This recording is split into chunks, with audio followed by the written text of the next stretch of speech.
띄워주시면 좋겠어요. 설교 제목이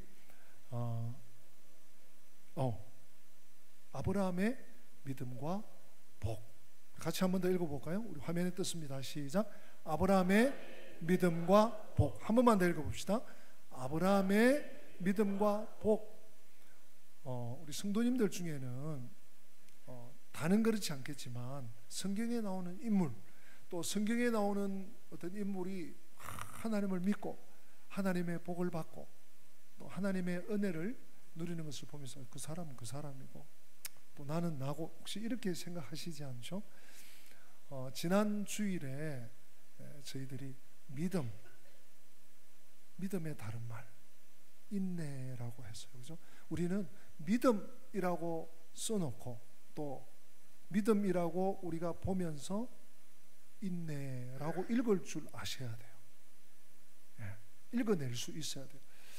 믿음은 그냥 막연하게 보이지 않는 신을 믿는 그런 차원, 그런 세계가 아니라 인내하며 참고 기다리고 약속을 붙잡고 또 전진하고, 그 인내의 연속이라는 것. 마찬가지예요. 아브라함의 믿음과 복이라고 썼지만, 여러분 주보에 제가 아브라함의 믿음과 복 그리고 나의 믿음과 복이 너무 길잖아요. 이 눈에도 쫙 안 들어오고 집중력도 흐리고. 아브라함의 믿음과 복이라고 썼지만 어떻게 여러분들이 이해하시고 받으시고 읽으셔야 되는가 하면 나의 믿음과 복. 저를 같이 한번 해보실까요? 시작. 나의 믿음과 복. 한 번 더. 나의 믿음과 복. 한 번 더. 나의 믿음과 복이라고 읽으실 수가 있어야 돼요. 오늘 제가 그 얘기를 오늘 본문을 중심으로 좀 해보려고 합니다. 3장에 들자 아브라함이 꽤 강한 어조로 오직 믿음이다, 오직 믿음으로 우리가 의롭다함을 받고 구원받고 영생을 누린다. 그래서 우리는 믿음으로만 살아내야 된다. 믿음으로 산다. 믿음으로 살아야 한다. 그런데 지난 주일 믿음의 방해가 있다 그랬어요. 믿음의 돌뿌리, 믿음의 거침돌, 그건요 다른 사람이 아니에요. 그 누구가 아니라, 우리의 환경과 상황이 아니라 내가 이 믿음의 길을, 믿음의 삶을 주저앉히는 거예요. 다른 사람과 비교하고 무한히 자신의 능력과 자신의 어떤 의지와 이런 것으로 해보려고 하는, 아니, 바울은 그게 아니다. 뿐만 아니라 율법 선생들, 거짓 선생들은 계속해서 야, 너 예수 믿는 거 좋다마는 그러나 그걸로 다 안 돼. 진짜 유대인이 돼야지. 진짜 유대인이 되려면 할례도 받고 율법도 행하고 그래야 될 거 아니야. 그래야 좀 온전한, 뭔가 진정한 하나님의 백성, 택한 백성, 인친 백성이 될 거 아니냐라고 계속해서 주입을 너무 괴로운 거예요. 갈라디아 교회 성도들이 이제 막 예수를 믿어가지고 이제 그 땅에 모종이 심겨져가지고 흙냄새를 막 맡고 있는데 이 거짓 선생들이 활약을 하는 거예요. 그래서 바울이 어리석도다 갈라디아 사람들아, 너희가 예수 그리스도의 십자가가 밝히 보이는데 이렇게 어리석단 말이냐 하면서 오늘 누구를 한 분 다 모델을 제시합니다. 그 모델이 아브라함이에요. 여러분, 아브라함은 어떤 한 인물 아브라함이 아니에요. 유대인들에게는 그들의 믿음의 조상이에요. 믿음의 조상. 그들이 율법 어쩌고 저쩌고 모세 어쩌고 저쩌고 출애굽 하지만 사실은 아브라함으로부터 출발하는 거예요. 그래서 바울이 딱 가장 큰 사람 아브라함을 딱 들이댑니다. 아브라함. 왜? 유대인의 시조가 아브라함이고, 우리도 사실요 혈통적으로는 유대인의 시조지만 우리도 영적으로 보면 믿음의 대선배이자 믿음의 조상, 믿음의 우두머리가 아브라함. 우리에게도 아주 적잖은 연관성이 있습니다.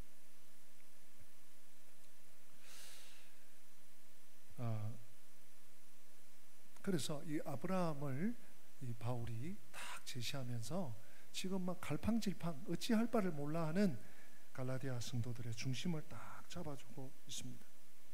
오늘 본문 우리 6절을 같이 한번 더 읽어주시기 바랍니다. 6절 시작.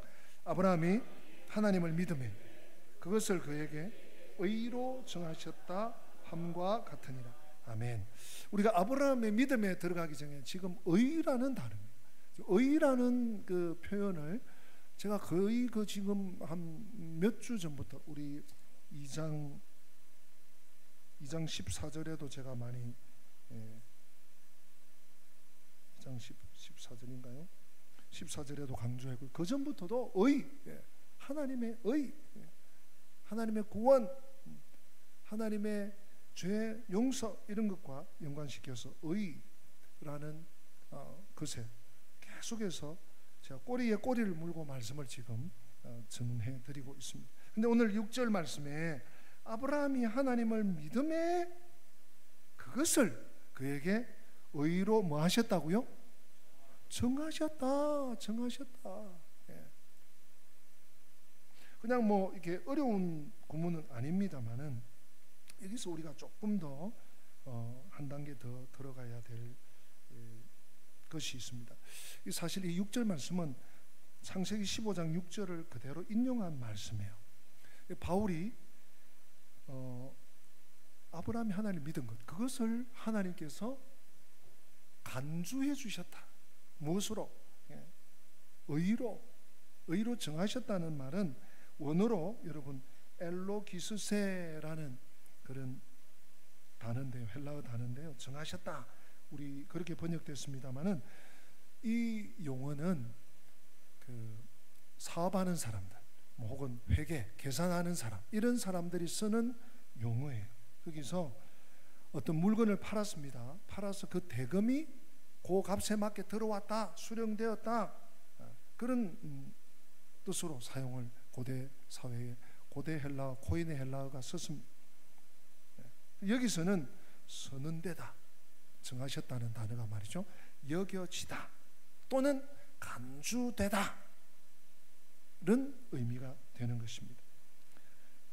그러니까 이 본문을 그렇게 좀 의미 부여를 해서 읽으면 아브라함이 하나님을 믿음에 그것을 그에게 아브라함에게 의로 간주하셨다, 의로 여기셨다, 정하셨다는 말을 그렇게 의미 부여를 할 수가 있습니다. 이 말은 아브라함에게는 없던, 이전에 없던 지위가 그가 믿음으로, 하나님을 믿음으로 말미암아서 그에게 전가가 됐다, 이런 뜻이 되겠습니다.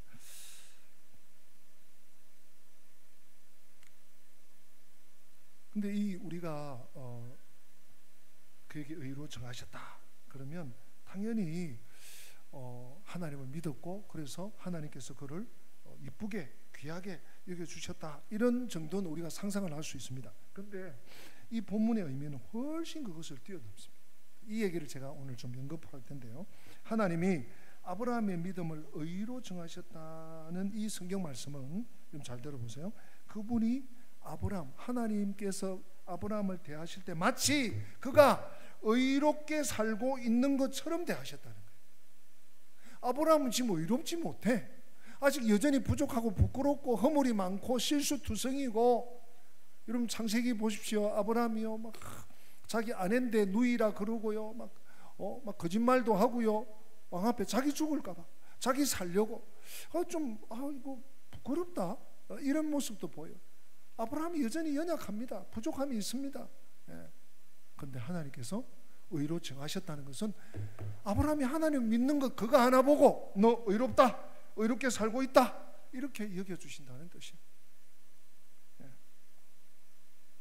하나님께서 무슨 말인가 하면 의로 정하심으로써 우리에게 법적, 아브라함에게와 마찬가지로 우리에게도 법적 지위를 부여하셨다는 말이에요. 사실은 마음과 행동이 여전히 여전히 부족하고 여전히 연약하고, 그런데도 불구하고 정말 의로워서 정죄당하지 않을 사람처럼 대해주신다는 이런 뜻이 여기에 숨어 있습니다. 여러분, 이렇게 우리는 의롭다 하심을 받습니다. 그냥 칭의됐다 칭의했다. 아닌데, 영 아닌데 하나님이 그냥 어쩔 수 없잖아, 뭐 그래도 받아줘야지, 이런 차원이 아니라니까요. 온전히 완전하지 않는데 마치 완전한 것처럼 여겨주신다는. 사실 이것은요, 일반적인 타종교에서 볼 때는 말도 안 되는 얘기예요. 왜냐하면 일반적으로 그들이 믿는 신에게 인정받고 그 신의 마음에 확 들려면요, 신이 원하는 것을 해야 돼. 뭐 고대 사회 같은 공물을 많이 수백 석, 수천 석씩 바친다든지, 뭐 고행을 한다든지, 그 신이 요구하는 뭔가를 할 때, 또 신이 요구하는 만큼의 상달될 때, 그때 야, 너 잘했어, 너에게 내가 이만한 상금을 준다, 이러는데, 우리가 믿는 하나님, 기독교의 하나님, 유일하신 하나님, 그게 아니라 우린 여전히 아직 부족해. 여전히 아직 한참 도달도 못해서. 근데 예수를 믿는다는 그것 하나로, 아브라함이 하나님을 믿었다는 그것 하나로 너 의로워졌다 간주하신다는 것이죠.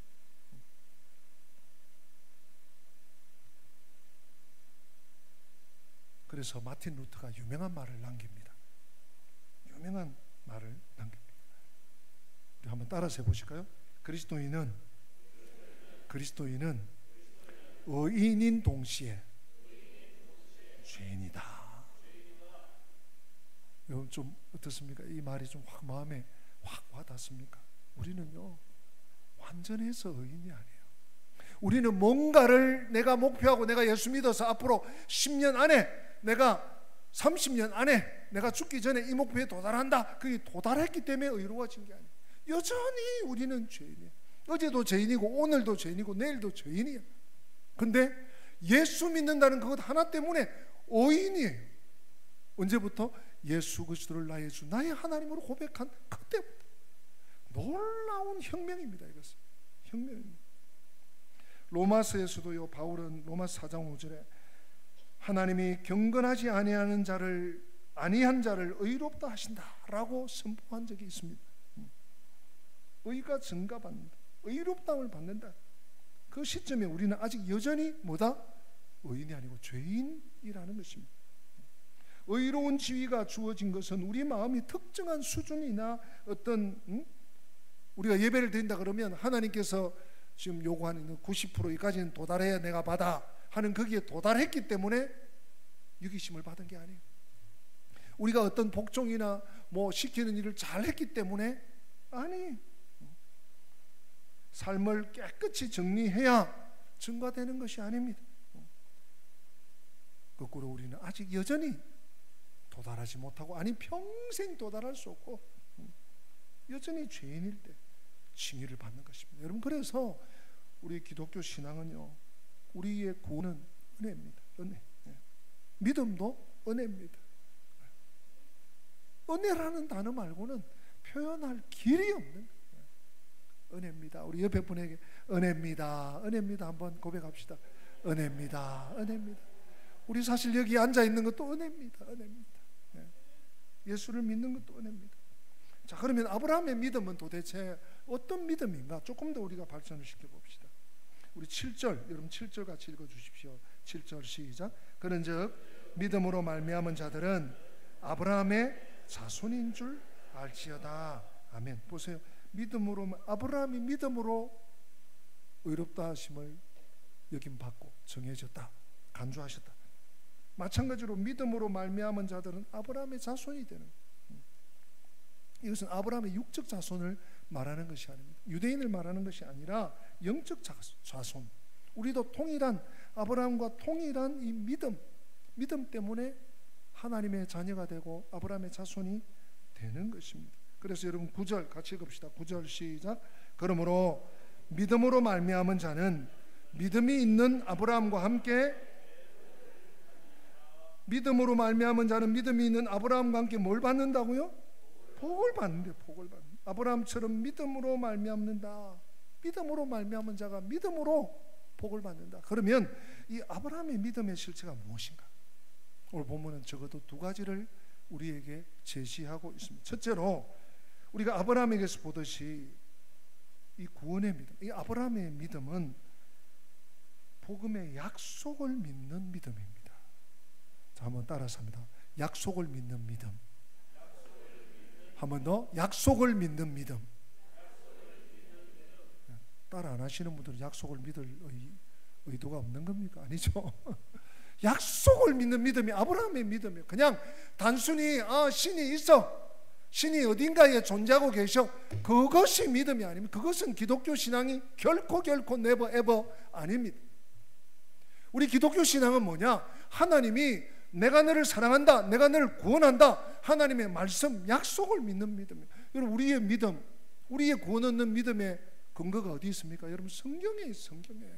내가 그것을 확신하기 때문에 있는 게 아니에요. 내가 그것을 경험했기 때문에 그것을 나에게 누가 가르쳐줘서, 아니요, 성경이 그것을 제시하고 있습니다. 그것밖에 없어요. 그래서 아브라함의 믿음이 바로 그것입니다. 혹시 나는 그냥 신이 있는 것을 알고 지금 눈에 보이지 않지만 나는 신의 존재는 믿어요, 그건 기독교 신앙 아닙니다. 다시 한번 말씀드립니다. 야고보서 2장 19절에 보면요, 뭐라고 하는 줄 압니까? 야고보 선생이, 야야, 귀신이 있다는 것은 신이 있다는 것은 귀신들도 그것을 믿고 뜬다. 다만 신이 있다는 것을 믿는 것이 기독교 신앙 아닙니다. 그보다 하나님이 살아계실 뿐만 아니라 하나님의 말씀, 약속을 믿는, 약속에 근거한, 말씀에 근거한 믿음. 아브라함의 믿음은 하나님의 말씀을 신뢰하는 믿음. 두 번째 아브라함의 믿음의 특징은 무엇인가요? 그것은요, 우리가 아브라함의 삶에서 볼 수 있듯이 이 구원의 믿음, 아브라함의 믿음은 우리의 행위가 아니라 하나님의 공급을 믿는 것입니다. 나의 능력과 나의 자원이 아니라 하나님의 자원, 하나님이 공급해 주심을 믿는 것입니다. 오늘 여러분, 오늘 이 짧은 8절 9절 상간에 구약 성경이 6번 인용이 됩니다. 이건 엄청난 인용입니다. 복음서, 어떤 복음서 같은 데는 보면요, 여러 곳이 구약 성경, 구약 말씀이 한 번도 인용되지 않는 경우가 많습니다. 그런데 너무나 중요한 거죠. 봐라, 구약이 이렇게 이루어졌지, 구약 성경이 이렇게 이루어졌지, 신명기가 이렇게 이루어졌지, 창세기가 이렇게 이루어졌지, 하박국이 이렇게 이루어졌지, 그걸 증거해내는 거예요. 특별히 오늘 창세기, 아브라함의 믿음과 복이니까요, 아브라함에 대한 언급이 많습니다. 창세기 15장에 보면 아브라함은 무자했습니다. 또 아내도 불임 상태였습니다. 그가 자식을 낳을 수 없는데도 하나님은 뭐라고 하십니까? 창세기 15장에 그의 후손이 별처럼 많을 것이다, 바닷가에 모래알처럼 많을 것이다. 이게 무슨 얘기예요? 장차 하나님의 역사 속에 친히 오셔서 인간의 능력에 조금도 의지하지 않고 놀라운 일을 행하실 것이다.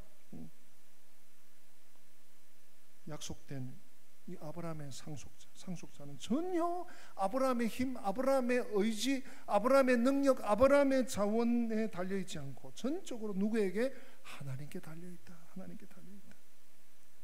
그래서요, 아브라함은 이 일을 행하실 하나님을 믿어야 했습니다. 여러분, 사실은 이 두 개가 연결돼요. 아브라함이 하나님 말씀을, 약속을 믿는다는 것은 그 약속을 해주시는 하나님이 자신의 절대 자원임을 믿는 것입니다. 그래서 여러분, 우리 오늘 갈라디아서 3장 6절이 사실은 여기서 인용이 되었어요. 창세기 15장 6절. 우리 창세기 15장 6절 좀 전에 띄웠던데 한 번 더 읽어보겠습니다. 같이 읽어보십니다. 시작. 아브라함이 여호와를 믿으니 여호와께서 이를 그의 의로 여기시고. 아멘. 아브라함이 하나님을 믿었더니 다른 거 없어요. 다른 거 없어요. 하나님을 믿었더니, 하나님 믿었다는 건 뭐예요? 하나님 약속을 믿은 것이고요, 하나님이 나의 자원입니다, 하나님이 나의 모든 것의 공급자이십니다, 이것을 믿은 거예요. 우리 기독교 신앙은 여기에 정초하고 있습니다. 그냥 신이 있어, 이렇게 꽃도 있고 동물도 있고 흙도 있고 물도 있으니 뭐 만든 분이 누군가가 있겠지. 이런 막연한 신이 아니고요. 이 하나님의 말씀을 믿는, 하나님의 약속을 믿는 신앙, 그리고 하나님이 내 삶에, 우리 인생의 모든 자원이시다 하는 것을 믿는 믿음입니다. 그런데 여러분, 아브라함은 틀림없이 믿음의 사람이었습니다. 예, 그렇죠? 우리 한 번 더 확인할까요? 갈라디아서 3장 9절입니다.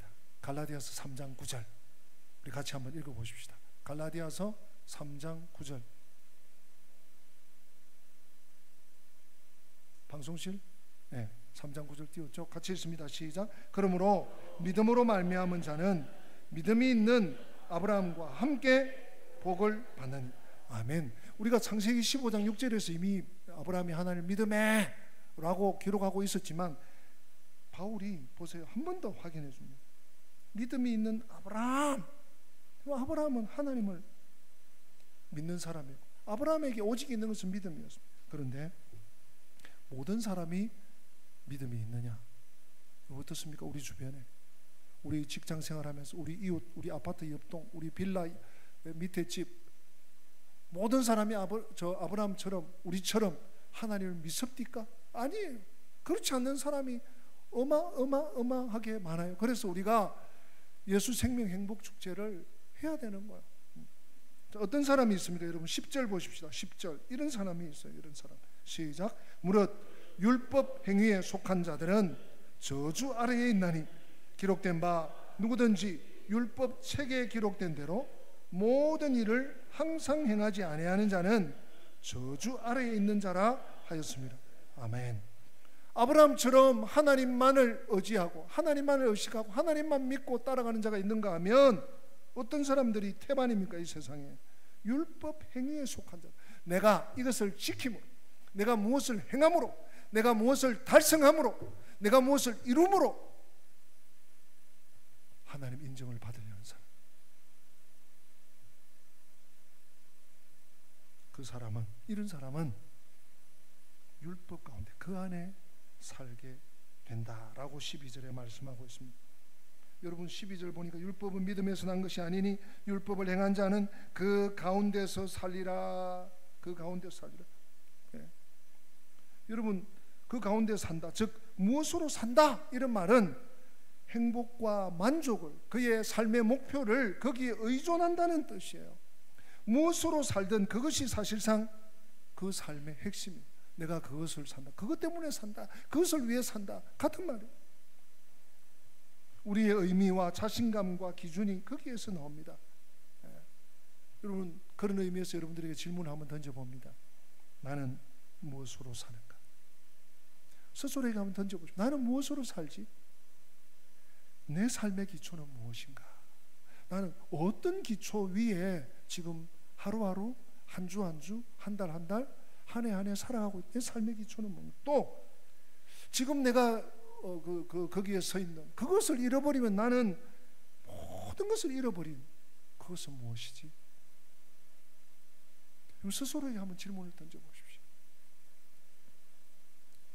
톨스토이, 문호 톨스토이가 비슷한 질문을 던지면서 책을 냈잖아요. 사람은 무엇으로 사는가? 사람은 무엇으로 사는 거지? 하면서 뭐 구두방 누구도 되고 뭐 거린도 되고 이렇게 하잖아요. 네. 그럼 나는 과연 무엇으로 삽니까? 나는 어떤 기초 위에 지금 서 있는 것입니까? 아브라함 같은 믿음이 있으면 아브라함의 복을 받아요. 9절에 나온 거죠. 믿음으로 말미암은 자는 믿음이 있는 아브라함과 함께 복을 받느니라. 그러나 10절에 나오는 율법, 뭔가를 하고 뭔가를 이루고 뭔가를 달성하고 율법으로 살면 그 결과는 무엇입니까? 저주입니다. 여러분 10절에 저주라는 단어가 2번 나와요. 저주 아래 놓입니다. 이 저주는요, 바울이 말하는 이 저주는 적어도 2가지 측면이 있습니다. 우선 첫 번째, 나는 율법을 지켜서, 즉 시완하면, 다른 말로 하면 나는 뭔가를 이루어서 내 삶의 목표를 달성할 거야 라고 생각하는 사람, 첫째 이 율법의 명령을 대면할 각오가 되어 있어야 됩니다. 왜? 율법은요 지켜내도 또 지켜야 돼요. 여러분 어떤 목표를 설정하잖아요. 목표를 달성하면 또 다른 목표를 또 세우게 돼 있어요. 예, 거기서 또 하나님을 온전히 사랑하려면 율법주의자는 이 율법을 지켜서 내가 온전해질 수 있다고 믿는 사람은 율법을 온전히 지켜야 합니다. 하나님께 저주 대신 복을 받으려면 율법의 요구를 전부 완전히 충족시켜야 합니다. 그런데 이것은 가능하다 불가하다? 불가능합니다. 택도 없는 말입니다. 어림없는 말입니다. 따라서 율법의 행위로 구원받으려는 사람은 항상 객관적인 저주 아래 놓여 있게 됩니다. 또 한 가지 이게 또 더 문제예요. 자력 구원을 추구하는 사람, 자기가 뭔가를 달성해서 뭔가를 이루어서 뭔가를 지켜내서 구원을 받는다, 목표에 달성한다고 생각하는 사람은 심리적으로 주관적인 저주를 늘 경험하게 됩니다. 주관적인 저주. 무슨 말이에요? 행위로 구원받으려 하면 깊은 불안과 초조가 기본으로 뒤따라옵니다. 예, 왜요? 내가 어떤 일을 잘해서 잘 해내서 근데 그 다음 단계 또 뭐가 찾으면 이거 잘할 수 있을까? 어제까지 내가 잘했어. 근데 오늘 이제 막 차 시동을 걸고 출발하려고 하는데 야, 내가 오늘 또 잘 해낼 수 있을까? 늘 불안한 거예요. 늘 쫓기는 거예요. 그래서요, 그런 사람은요, 늘 누군가가 뭐 이렇게 비판하려고 하는 게 아니라 뭘 얘기를 탁 하고 툭 던지면 과민 반응을 일으키는 거예요. 여러분 사회생활 하다 보면 나는 그냥 선한 뜻에서 얘기했는데 막 와! 뇌성같이 쏟아진 사람들이 있잖아요. 그런 부류일 가능성이 많습니다. 계속 쫓기는 거예요. 또 다른 사람을 시기를 잘해요. 이런 사람 왜? 내가 저 자리 가야 되는데, 내가 저 칭찬을 들어야 되는데, 내가 저기에 달성해야 되는데 나보다 잘하는 사람에게 늘 기가 죽어. 그래서 비난합니다. 시기합니다. 질투합니다. 그런가 하면 자신의 수준을 몰라서 늘 불안하고 소심해지거나 자신의 수준을 억지로 끌어올리려고 괜히 자랑하고 남들이 볼 때는 아무 중요한 거 아닌데 그거 있어도 되고 없어도 되고 그거 할 수도 있고 안 할 수도 있는 그 사람에게는 너무 중요한 거예요. 그게 목숨을 겁니다. 사활을 겁니다. 둘 중에 어느 쪽이든지 뭔가를 이루어서 율법을 지켜서 목표를 성취해서 사는 사람은 늘 정죄당하는 느낌, 이게 저주죠. 여러분, 나는 9절입니까? 10절입니까? 아브라함의 믿음을 받아서 아브라함의 믿음의 복을 나도 받고 누리고 또 그것을 성취하고 살고 있습니까? 아니면 10절, 정말 상상하고 싶지도 않은 이 10절의 삶을 매일매일 반복하면서 살고 있습니까? 오늘 바울은 이 두 가지 삶을 제시해 놓고 우리가 어떻게 저주에서 벗어나서 말 그대로 모든 이방인이 약속된 복을 누릴 수 있을까? 8절에 나온 대로 우리에게 제시해 주고 있습니다. 여러분 13절 한번 읽어보십시다. 13절 시작. 그리스도께서 우리를 위하여 저주를 받은 바 되사 율법의 저주에서 우리를 속량하셨으니 기록된 바 나무에 달린 자마다 저주 아래에 있는 자라 하였음이라. 아멘. 여러분 너무 중요하고 또 유명한 본문이죠. 그리스도께서 우리를 위하여 저주를 받은 바 됐다. 우리를 복으로 이끄셨다. 왜? 예수님이 친히 내가 받고 내가 짊어져야 될 저주를 주님이 친히 짊어지셨기 때문입니다. 오늘 이 13절에 나오고 있는 나무에 달린 자는 하나님께 저주를 받았습니다. 이 말씀은요, 신명기 21장 23절을 인용한 말씀이에요. 이 말씀을 인용했어요, 바울이. 구약 시대의 사형 집행은 대부분 돌로, 유대인들은요 돌로 쳐서 죽입니다. 그리고 하나님께 버림받았다는 상징으로 그 후에 죽은 그 시체를 나무에 달아놓는 하루 종일. 여러분, 그렇기 때문에 나무에 달렸기 때문에 저주받은 게 아니라 저주받은 표시로 나무에 달렸습니다. 바울은 이 나무에 달린 자가 저주받는다, 이것을 그리스도와 연관을 시킵니다. 하나님께 버림받는 저주를 경험하셨다는 표시로 그분은, 예수님은 십자가라는 나무에 달려 처형되셨습니다. 거기서 우리를 위해 저주받아서 율법의 저주에서 우리를 해방하시고 속량하시고 속죄하시고 대속하신 것입니다. 여러분, 여기서 13절에 나오는 우리를 위하여 라는 말은요, 원어적인 의미는 대표하여, 대신하여 이런 뜻이 있습니다. 다시 말해서 예수님은 우리의 대속물이 되신 거예요. 우리를 대표하여서 죽으신, 그걸 대속이라 그럽니다. 그분이 우리의 몫인 저주를 받으심으로 우리는 그분의 몫인 복을 받게 되었습니다. 우리의 저주와 우리의 죄와 저주는 누구에게? 그리스도께 전가가 되고, 그분의 의와 그분의 복과 그분의 성령은 누구에게? 나에게, 우리에게 전가되었습니다. 말 그대로 양방향의 전가입니다. 요즘 우리 크로스웨이 공부를 하는데 제가 이렇게 쭉 이 그림이 있는 것 같아서 찾아봤더니 21과인가 22과에 오늘 말씀과 딱 상관되는 그림이 하나 있어서 여러분들에게 소개해 드립니다. 한번 보시죠. 이 그림은요, 본래는 이제 예수님의 재림을 상징하는, 손을 들고 예수님께서 왕관을 쓰셨죠. 왕이신 예수님께서 재림하시는 그런 장면을 고가에서는 설명하는데, 지금 그래서 손을 들고 있는 그 사람 모양의 분이 예수님이세요. 예수님이 구름을 타고 다시 오시는데, 그 밑에 화살표가 사방으로 나 있고 까만 동그라미가 있고 안에 빨간 점이 있는 이 그림이 하나님을 상징하는 표예요. 하나님께서 손을 어떻게 하고 있습니까? 어긋맞추고 있습니다. 왼쪽에 있는 저 동그라미는 우리 머리에 씌워주시는 면류관을 상징하는 그림이에요. 그리고 오른쪽에 있는 그 빨간 화살표, 동그라미 화살표는 인간의 죄성, 죄 덩어리, 죄를 상징하고 있습니다. 하나님께서 예수 그리스도 십자가에 달려 죽으시고 우리를 위해서 이 땅에서 섬김의 삶을 사신 주 예수 그리스도를 믿는 자에게 예수 그리스도의 의가 우리에게 전가되고, 우리에게 있는 죄가 예수 그리스도에게 전가가 되는 이런 장면을 저 그림이 묘사하고 있는, 그림을 보니까 좀 명쾌해지지 않습니까? 나의 죄는 누구에게? 예수님께. 예수님의 의와 복과 성령은 누구에게?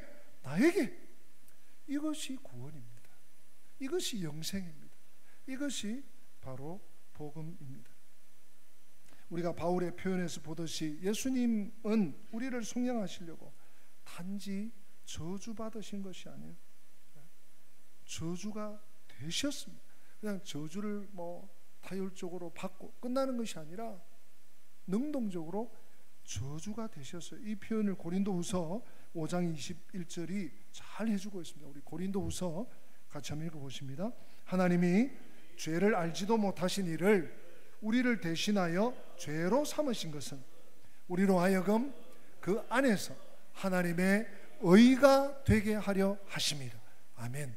갈라디아 말씀과도 갈라디아 3장 9절 또 12절 13절 말씀과 잘 매치가 되고 있지 않습니까? 예수님 마치 죄인처럼 취급되셨습니다. 악인이 져야 할 모든 법적 책임이 그분 당신의 책임인 것처럼 다 여기시고 짊어지셨습니다. 법적으로 말해서 모든 것이, 우리의 모든 허물과 죄악 투성이가, 악이 그분의 죄가 되었습니다. 여러분, 이것이 왜 이렇게 중요합니까? 왜 제가 이렇게 침을 튀면서 얘기를 합니까? 우리가 믿을 때 우리에게 벌어지는 일이 놀랍게 이런 일이 벌어지는 거예요. 우리가 예수를 믿는다라는 이 믿음 하나가 천지가 개벽할 일이라는 거예요. 나의 모든 죄는 그리스도께로 넘어가고 그리스도의 모든 영광과 의와 복은 나에게 들어옵니다. 예수님이 우리를 위해 죄인이 되심으로 우리도 똑같은 방식으로 의롭게 되었습니다. 그분이 받으신 저주는 하나님이 그분을 죄인으로 여기셨다는 뜻이고, 또 마찬가지로 우리가 받는 복은 하나님이 우리를 완전히 의롭고 흠없는 존재처럼 여기신다는 반전이 되는 것입니다. 그러므로 우리는요, 그냥 세례 받을 때, 구원 받을 때, 그때 예수 이름으로 구원을 받고 이 땅을 살아가는 것, 이 땅에서 내가 뭔가 복을 얻고 또 상급을 누리고 하는 것은 나의 의지와 나의 노력과 내가 따내는 만큼, 성경은 그렇게 말씀하지 않습니다. 지난 주일도 우리 시작도 성령으로, 끝나는 것도 성령으로, 과정도 성령으로, 시작도 믿음으로, 과정도 믿음으로, 마지막도 믿음으로, 똑같은 말씀. 예수 그리스도를 믿어 의롭게 됐다면 이 땅에 살아가면서 하나님의 분복을 받는 것도 오직 믿음으로 받는다는 것. 사랑하는 성도 여러분, 십자가에 못 박히신 그리스도를 알고 신뢰함으로 우리의 심령이 녹아지고 또한 빚어지는 것입니다. 그러므로 우리는 평생 복음을 벗어나지 않습니다. 아니, 그럴 수도 없습니다. 예수님을 떠날 수도 없습니다. 우리 그런 의미에서 14절을 한번 읽어보십시다. 14절, 오늘 마지막 말씀이네요. 시작. 이는 그리스도 예수 안에서 아브라함의 복이 우리로 하여금 믿음으로 말미암아 성령의 약속을 받게 하려 함이라. 아멘. 아브라함의 복이 이방인인 우리들도, 우리에게도 미치고, 또한 믿음으로 말미암아 성령의 약속도 우리에게 온다. 이것을 9절에는 또 어떻게 표현하고 있습니까, 여러분? 9절. 그러므로 믿음으로 말미암은 자는 믿음이 있는 아브라함과 함께 무엇을? 복을 받느니라. 믿음으로, 오직 믿음으로만이 하나님의 경이로운 은혜의 역사가 시작된 줄로 믿습니다. 우리 그 은혜 안에 살고 있고, 또 우리는 그 은혜로 살아가야 될 줄로 믿습니다. 이미 시작된 그리스도의 영광을 찬미하면서 오늘 주님 앞에 나아가겠습니다. 우리 다 함께 기립하셔서 시작된 내 우리 주님의 능력이 찬양합니다.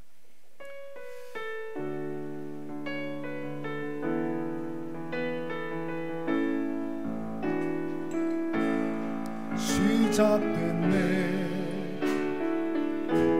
우리 주님의 능력이 나의 삶을 다스리고 새롭게 하네. 자유하네. 죄와 사망으로부터 나의 삶은 변하고 난 충만하네. 시작됐네. 우리 주님의 능력이 나의 삶을 다스리고 새롭게 하네. 자유하네. 죄와 사망으로부터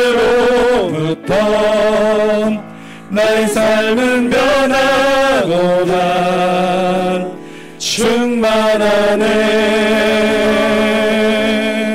은혜로다 주의 은혜 한량없는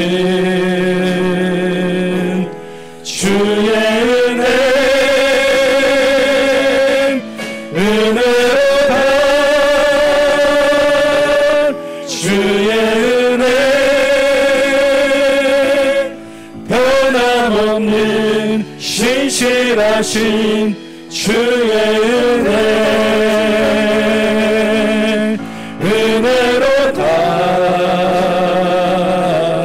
주의 은혜 한량없는 주의 은혜 은혜로다 주의 은혜 없는 신실하신 주의 은혜. 우리 한번 기도하십시다. 이는 그리스도 예수 안에서 아브라함의 복이 이방인에게 미치게 하고 또 우리로 하여금 믿음으로 말미암아 성령의 약속을 받게 하려 함이라. 그러므로 믿음으로 말미암은 자는 믿음이 있는 아브라함과 함께 복을 받느니라. 아멘. 아멘. 주 예수 그리스도의 은혜와 하나님 우리 아버지의 어제나 오늘이나 영원토록 동일하신 그 크신 사랑과 보혜사 성령님의 교통하심이 아브라함의 믿음과 그 복을 또한 2000년이 3000년이 훨씬 지난 오늘도 우리에게 그대로 손상 없이 변함없이 부어주시는 그 크신 사랑을 의지하고 믿음의 길을 달려가기 원하는 성도들 머리머리 위에 저들의 삶의 모든 여정과 앞길 위에 우리 교회 위에 민족과 열방 위에 지금부터 영원토록 함께 계실지어다. 아멘.